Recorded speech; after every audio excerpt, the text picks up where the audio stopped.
এর গল্প তুলে ধরবো যার নাম হচ্ছে রুমেলা। রুমেলার পরিবারে রুমেলার মা ছাড়া রুমেলার আর কেউ নেই।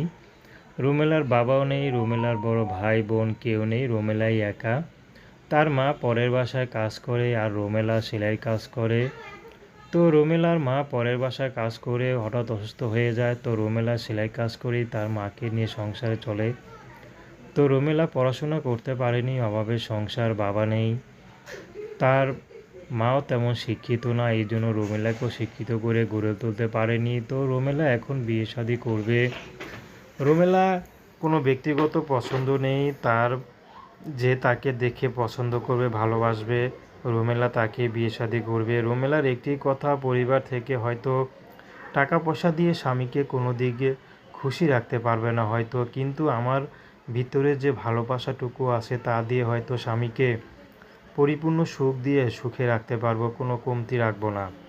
তো রুমেলা একটাই কথা বলে যে আমি কখনো প্রেম ভালোবাসা করিনি, তো আমার দেহ মন কাউকে দেওয়া হয়নি, তো যাকে যে আমার স্বামী হবে তাকেই দেব।